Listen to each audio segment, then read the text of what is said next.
Assalamualaikum warahmatullahi wabarakatuh. Perkenalkan, nama saya Dabita Sancia Putri dari kelas A. Di sini saya akan mengerjakan tugas dari mata kuliah pemrograman mobile. Yang pertama, kita akan mengakses laman berikut, yaitu Dartdev. Di sini terdapat beberapa konten dari Dart tersebut. Di sini ada 12 konten. Yang pertama yaitu Hello World. Hello World di sini berguna sebagai teks yang akan ditampilkan. Pada skrip yang terlihat terdapat main atau file utama dari Dart. Jika ingin menggunakan Dart dan print untuk menampilkan teks. Hello World ini isi dari teks tersebut. Lalu kita akan coba menjalankan contoh dari Hello World ini. Kita jalankan di Dartpad. Setelah kita run, hasilnya akan muncul teks dari main tadi, yaitu Hello World. Jadi print ini akan menampilkan teks yang telah dimasukkan. Selanjutnya ada variabel. Variabel di sini berfungsi sebagai memori atau penyimpanan untuk menyimpan sebuah nilai. Jadi contohnya dari variabel name sama dengan Voyager 1. Di sini variabel menyimpan sebuah nilai, yaitu Voyager 1 dalam memori yang bernama name. Jadi tinggal dimasukkan. Kita coba jalankan pada Dartpad. Jadi kita telah menjalankan skrip yang ada pada variabel. Di sini variabel name, variabel year, variabel antena diameter, variabel fly by object, dan variabel image telah berhasil dimasukkan pada memori.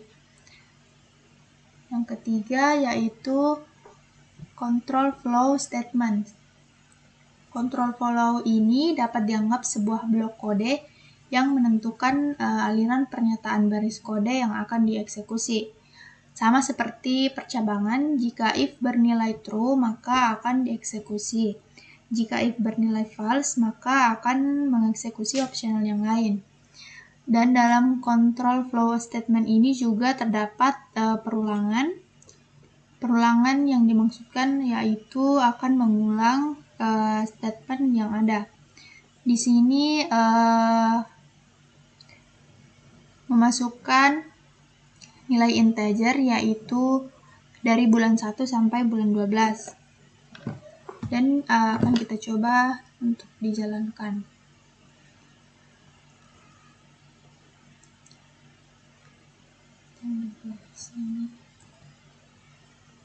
Kita run.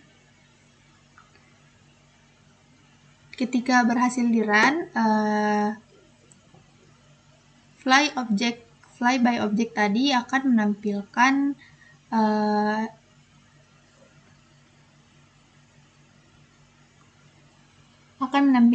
nilai yang telah dimasukkan pada penyimpanan, yaitu Jupiter, Saturn, Uranus, dan Neptune. Di sini 20 tahun Century itu ditampilkan dari if.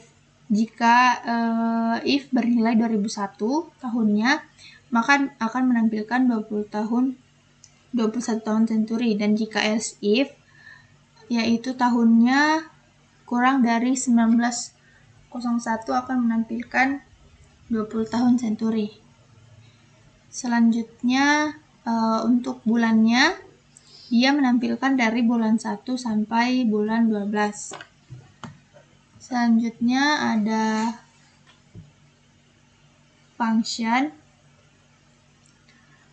Function di sini berfungsi untuk menentukan jenis statement, setiap fungsi, dan pernyataan kembali. Hal ini dapat mengurangi duplikasi pada kode.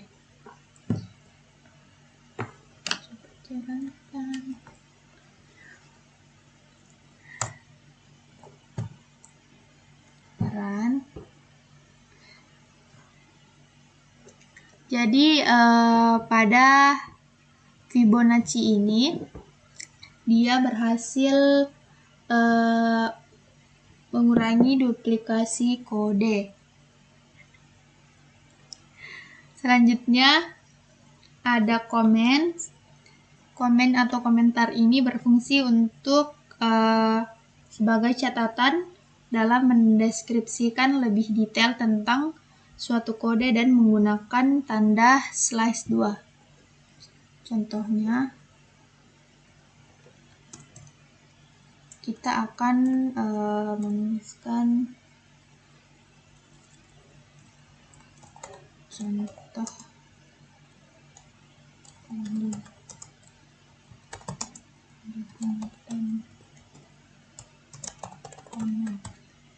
Jadi komen ini akan menampilkan isi dari apa yang akan dimasukkan, tetapi dia hanya berbentuk komentar saja. Selanjutnya ada import. Import di sini berfungsi untuk memasukkan data agar dapat mengakses API. API itu Application Programming Interface yang ditentukan pada library lain. Di sini terdapat script import. Script import ini digunakan untuk memasukkan library yaitu Dart Math. Selanjutnya kita akan menjalankan perintah import ini.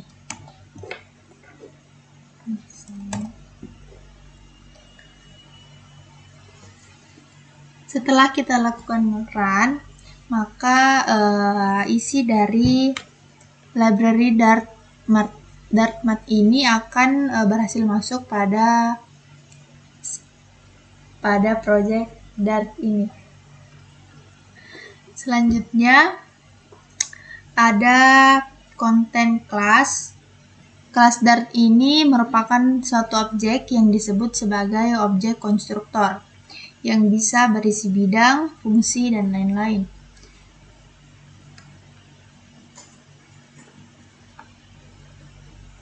Jadi kita membuat kelas bernama spacecraft yang di dalamnya berisi string name, date time, launch date, dan lain-lain.